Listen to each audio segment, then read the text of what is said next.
So welcome to Market Fridays, Siphelele. It's really nice to have you. Thank you very much for the opportunity. So tell us about yourself, where you come from, just everything. Okay, I'm Siphelele Mhlongo. I'm a qualified chartered accountant. I grew up in Durban, KwaZulu-Natal, and went on to study BCom accounting at UKZN, both Pietermaritzburg and Westville campus. And upon completion of my studies, I went on to do my articles. As you know, in order to qualify as a chartered accountant, you need to do 3 years of articles. I went on to do them at BDO South Africa Incorporated, which is an audit firm, and I did it at their Pretoria-based branch. And that was around 2014, I believe, that I started my articles.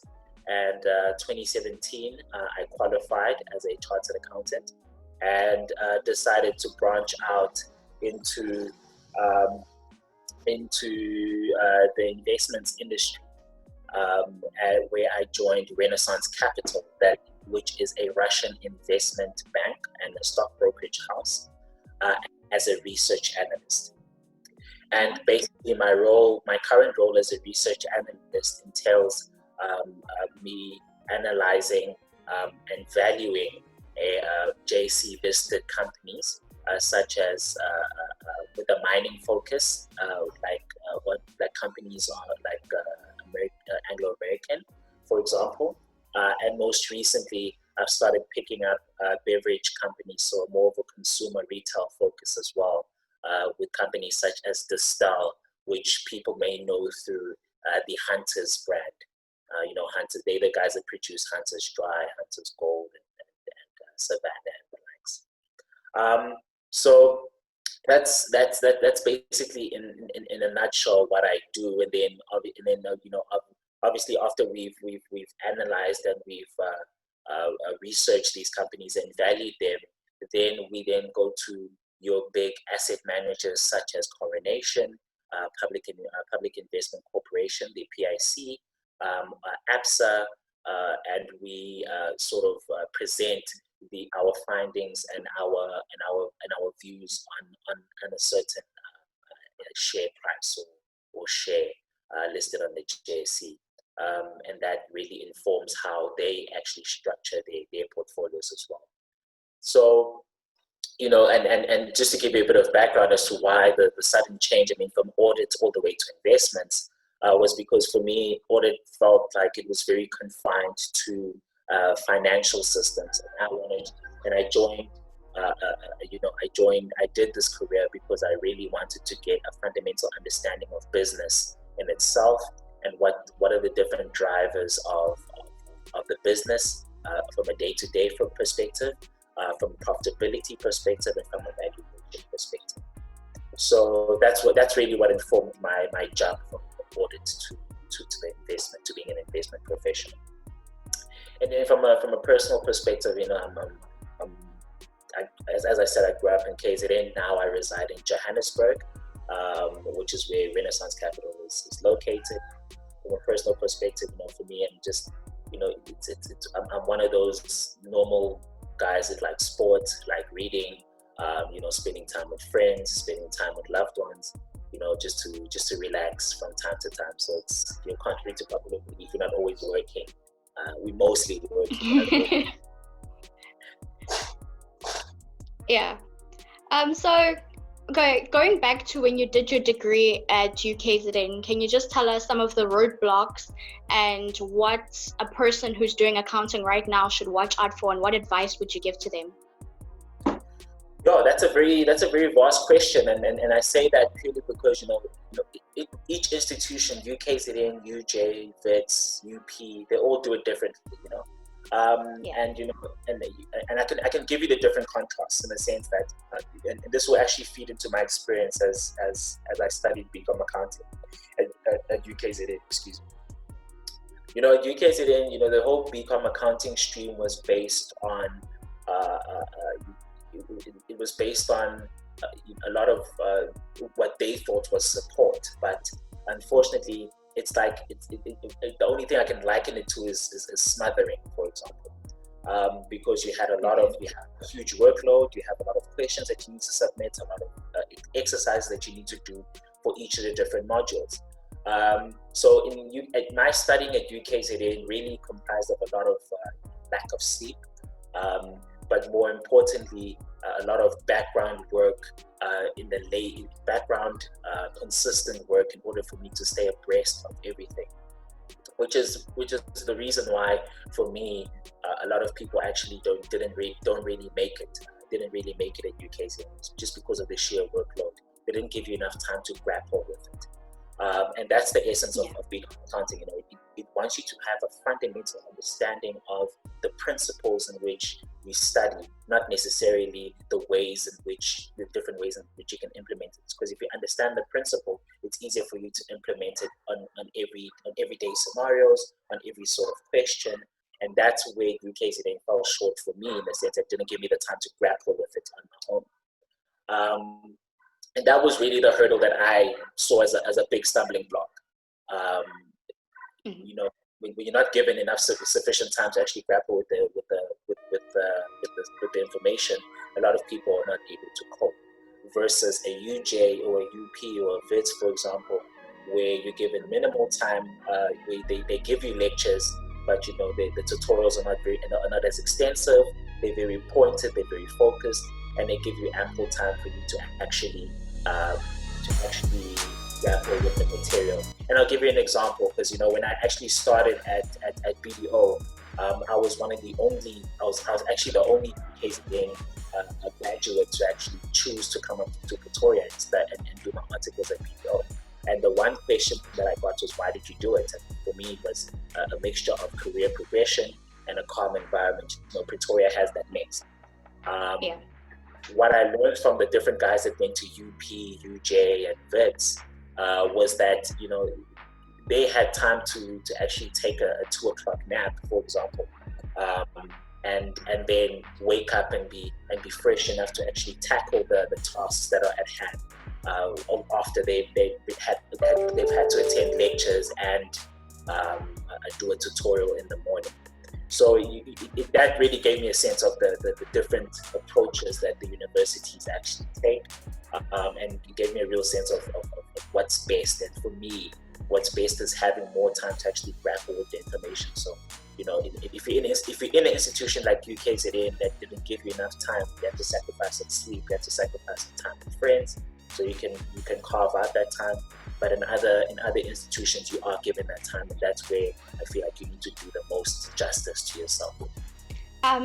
Now you did your degree, and then now it's met with experience. So how would you say equipping you for accountancy at UKZN grew you to the CA you are now? I'd have to say, it's because you do different stages, right? So you do your undergraduate degree, which is a 3-year program, and then you do your honors, which is a 1-year program, or if you do it through UNISA part-time, it's sort of a 2-year program. So, in each level, the complexities increase from a fundamental perspective and from a material perspective, and from the extent of the material that you need to go through. But the one thing that I'm actually grateful for having gone through the UKZN process is actually not having the time, is actually being bombarded with the material that I was given and had to grapple with, because that taught me how to work more efficiently, how to work in a more focused manner, and how to really, work for longer hours, for example. So, I find that with my peers, I'm able to work, 12 to 16-hour days versus my peers who sort of start tapering out when they reach 12 hours at the office. So it gave me that longevity at the office, that stamina when it comes to working, and that passion to really understand and want to know more.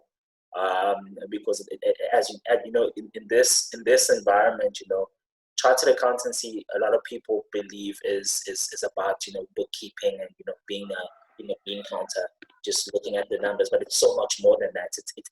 I describe it as a leadership role, in the sense that it opens a lot of doors for you.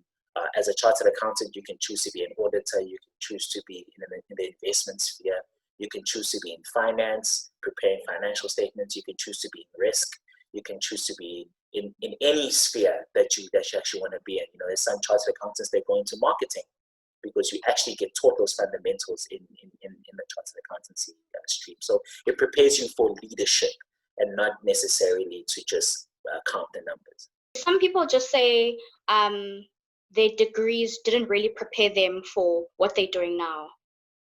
So do you think being educated and taught you or maybe gave you the basics of what you're doing now? I think so. Because, you know, the funny thing is that as a student, you study something in your year, in maybe your first year, your second year, or your third year, and then you forget majority of it, and when you move into your next year, and then you have to kind of refresh. Oh gosh, I need to refresh and like make sense of the stuff that I've done, so that I can be able to do this stuff. But with the chartered accountancy, you know, program, every year feeds into the next. So it's kind of like building a house. You know, you start off with the foundation, then you come with the bricks, then you do the roof, and then you do the finishes. So every year feeds into the next. So it's very tough for you to progress without having the fundamentals of the previous year. But more importantly, it's very tough for you to be able to comprehend your next challenge without having that foundation. So, you know, going out of, and I mean, it goes with every, you know, university is not a place that's meant to teach you everything, but it's a place that's meant to facilitate learning. So you need to have that inquiring mind. You know, you need to come in with that enthusiasm to want to understand the world and want to know the world. But they can teach you from a theoretical point of view. When it comes to the practicality of it, it's a whole different ballgame. So from a work perspective, I think UKZN really prepared me quite well, in contrary to popular belief, because, you know, they gave me the foundation with regards to the theoretical, and gave me the ability to survive in the work environment, with regards to the longevity and the energy levels and the sustainability of it. But with the practical elements of it, that you always have to learn on the ground. And for me, it's very much of a learning. It puts your theory into context. So it doesn't really, you don't really sit there and go, oh shit, why was I learning this in varsity? Because, you know, you apply it in different spheres of your life. So for example, you know, I studied auditing and I studied management finance when I did my degree in honors. But when I did my articles, I only utilized auditing and accounting. Yeah. But now in the investment sphere, I utilize finance and accounting. So all of it feeds into each other at some point in your life, depending on the career choices that you make. Okay, so now would you say CAs are welcome in the job environment, or do you think South Africa is more equipped for other roles? I think CAs are welcome in the job environment. I think, you know, we still have a shortage of the skills. You know, you see a lot of CAs when you look at JSE listed companies and management teams and whatnot. But you must remember, those guys are old guys. You know, when you look at the organization as a whole, you don't see a lot of CAs, except when you go to audit firms that specifically specialize in hiring CAs, like PwC and BDO and Deloitte and the like. So, you know, in the work environment, there is still a need for the skill, for chartered accountants, for qualified individuals. And I mean, I think in general, you know, whether it be a chartered accountant, whether it be a lawyer, whether it be an engineer or a doctor, there's still a shortage of that skill, especially in the Black community. You know, with the current SA environment, we need more Black professionals so that they can fill these roles and ascend in corporate skilled, and they would, start their own firms, start their own jobs, and make a difference in the country and show other Black professionals, other Black aspiring young minds that this is possible. So at the end of the day, you might look at the composition of CAs and be like, well, look, man, there's a lot of you guys actually in the market, but when you also break it down into its different, sorry to say it, but racial elements, there's not a lot of us that are actually in that type of environment. So we do need, the country is very short when it comes to skills, because some skills qualify and leave the country. So we need to keep rolling. We need to keep rolling out those qualified chartered accountants, those qualified engineers, to sort of fill the gaps and increase our per capita knowledge base, so that we can increase the wealth in our country. It all ties in. Okay. Now, if our audience wants to invest in something and widen their horizons or increase their profile, what easy investments can they make? No, that's a very tough question, because it depends on the risk appetite of each individual. You have so many different avenues to invest. You don't have to do it specifically through shares. You can do it through shares, you can do it through bonds, you can do it through savings accounts, you can do it through money market accounts, you can do it through fixed deposit accounts.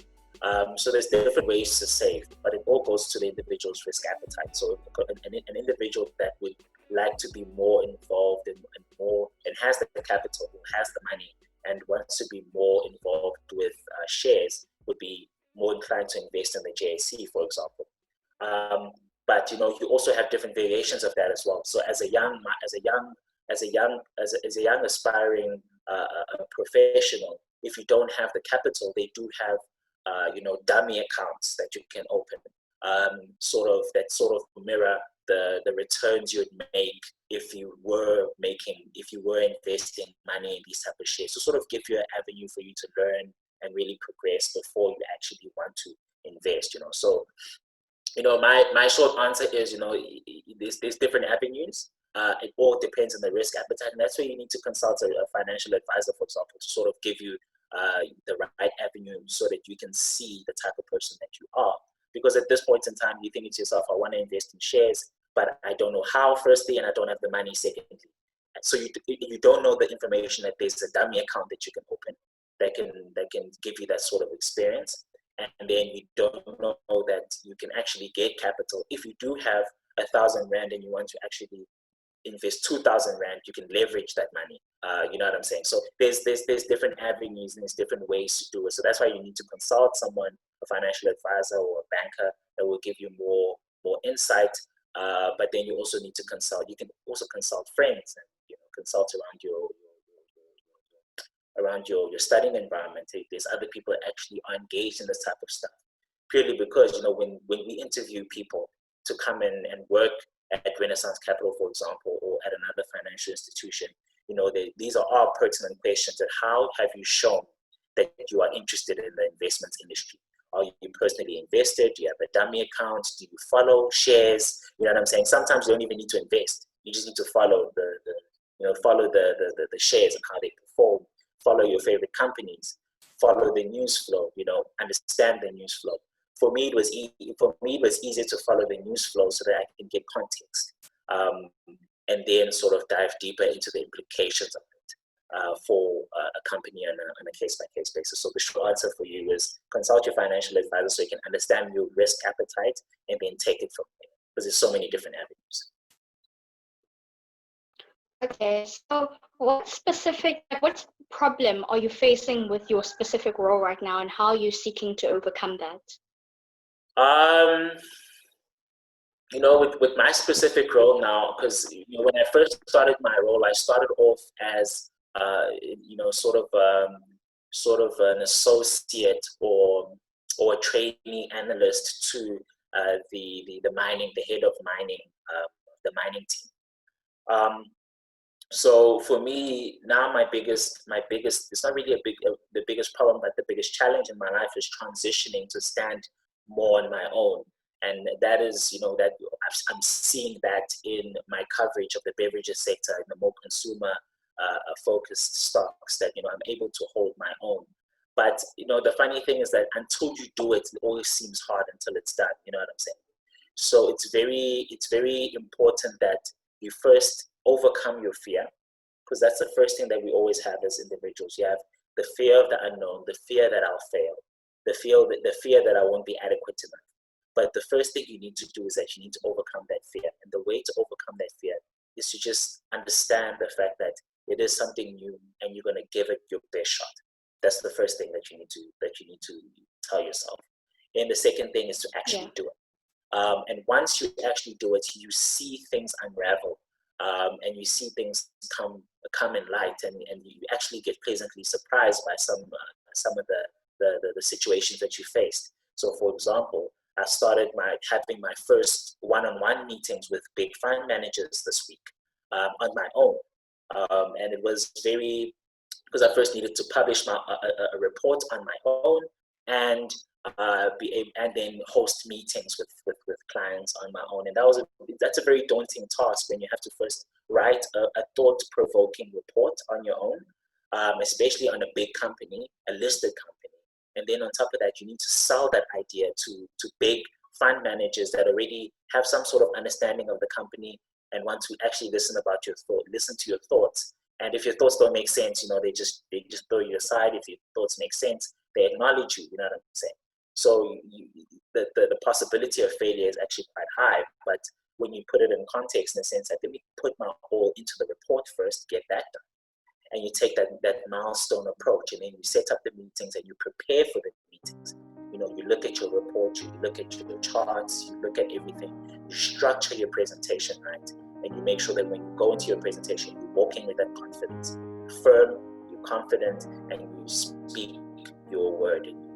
You answer the questions to your best ability. The one thing that I've been taught in this industry is that you just need to be honest. As much as people will look to you for answers, if you don't have the answer, just say you don't have the answer, and people will actually respect you for that. You are just a human being at the end of the day. That's another pillar to actually overcoming that fear. Understand that you're a human being and you're going to do your best. If you fail, it's a learning opportunity. If you don't fail, then it's an opportunity for you to actually grow from that and step up from that.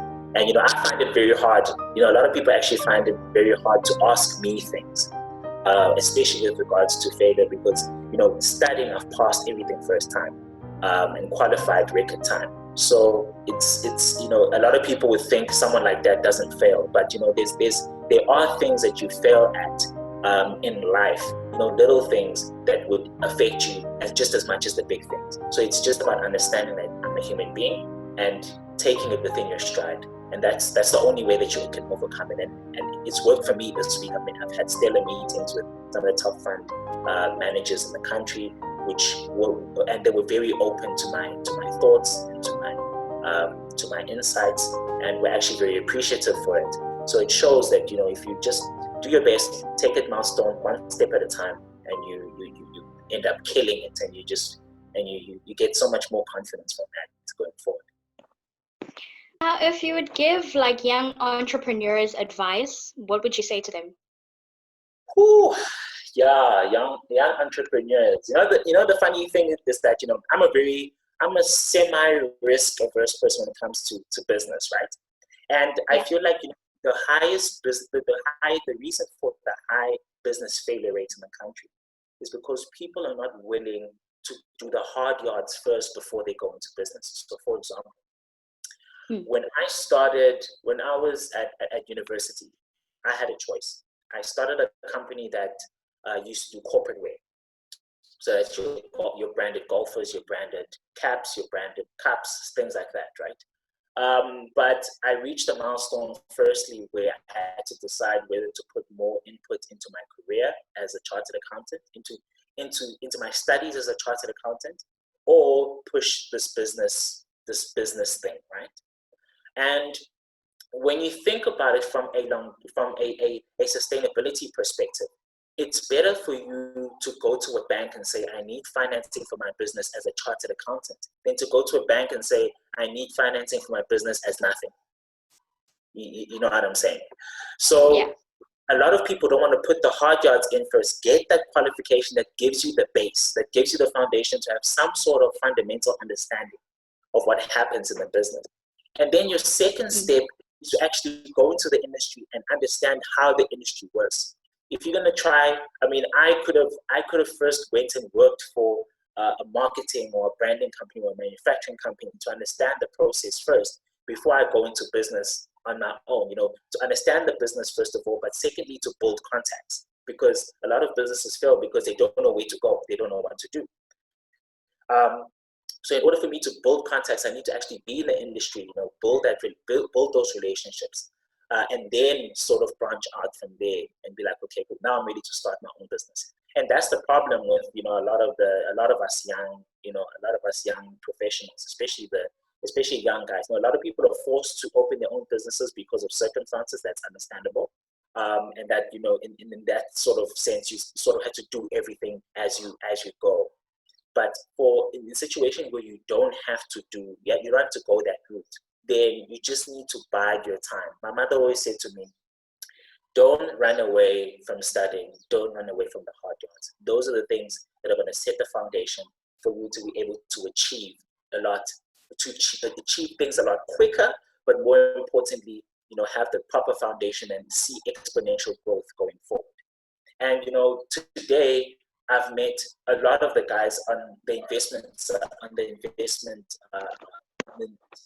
lot of investment professionals in the asset management sphere. So if I had to be able to start my own thing, I could go to those same guys, give them they could potentially invest money in my business, capitalizing me in the process. So, these are the type of things that, a lot of people don't actually think about. They just go, let me just go into business, I'll figure it out. And then when they see things are not working out, they start turning to tenders. A lot of entrepreneurs are tenderpreneurs, actually, where they just want to push tenders and just want to be seen getting that government money. And even more so when they get it, they don't know how to handle it, they don't know how to structure it, they don't know how to run the business, they don't know how to build that business brand, because they just want to make money, they just want to make profits. So you find that they actually do subpar service. So for example, if I'm going to give you a catering tender, you're going to allocate 30% of that budget to actually doing the service, and you're going to blow the 70% on buying a home and buying a car type of situation. And that just shows that, a lot of us don't have the fundamentals because we haven't worked for a lot of the stuff.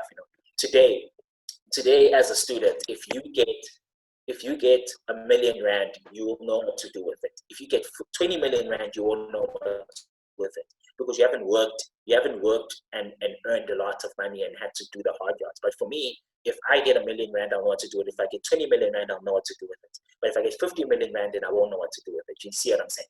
So as long as you've worked for something, then you have a sort of understanding of how things should work. Okay. So what profession other than your own would you like to attempt? Sure. That's a very good question. I'd actually like to attempt business rescue. That's business rescue. A good profession I'd like to attempt. And I think business rescue, risk, and sort of being an entrepreneur, man. I think maybe the entrepreneur thing to a lighter extent, because I feel like I'm not really a business person. I'm really one of those guys that work hard to climb the corporate ladder. And it's fine to be that type of person. You need to understand your strengths and what you want to achieve and what you don't want to achieve. So, in short, I think that business practitioner type of role would actually do a lot for me, because I feel like I can add a lot of value to businesses that are struggling, or startup businesses. So even like a business analyst sort of financing role type of thing. To sort of add value to small businesses, that business development, help them out with their financials, their way of thinking, their strategizing, their research behind their work and their business plan, or to sort of save failing businesses. You know what I'm saying? So for me, that's where my ultimate passion lies. That's what I'm working towards as an investment professional at this Okay, so now, point in time. okay, so for the last question, I'm just gonna ask if you could give your 21-year-old self advice, what would it be? Geez, my 21-year-old self thought he knew everything. I don't know. I don't even think he'll even listen to me. Take your time. Take your time. A lot of young professionals actually burn out and get depressed because they think that everything is meant to come quickly. And that's what's defined us as millennials. We think, by the age of 28, I'm supposed to be a manager. By the age of 30, I'm supposed to be a director. You know what I'm saying? So we trying to rush milestones that happen gradually with experience, because a very insightful executive spoke to me about this, and she said it's lonely at the top purely because it's a long way down if you fail. So you need to make sure that getting there is not the goal. The journey is the important part. Learn as much as you can on your way there, so that when you get there, you stay. So for me, it'll be take your time. Get the most out of every learning experience, and really grow in your journey. Or different careers progress differently.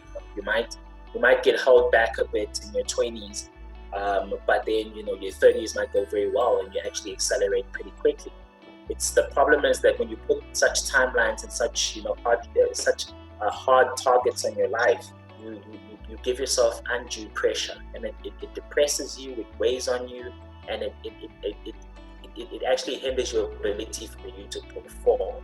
So you always need to be looking for opportunity, yes, but you need to also give yourself time for you to grow and upskill yourself properly, so that you can be the best that you can be when you reach those heights. I mean, look, at the end of the day, you are black. When you're black, or when you're colored, or you come with more to prove in the workplace than anyone else. So you need to give yourself that time, and give yourself that room for you to be able to grow, progress, and be able to hold your own once you get to those heights. Okay, thank you so much, Siphelele. It was a very insightful episode. I certainly learned a lot, so I just hope my audience learned a lot from you too. Thank you very much for the opportunity, and it's only a pleasure.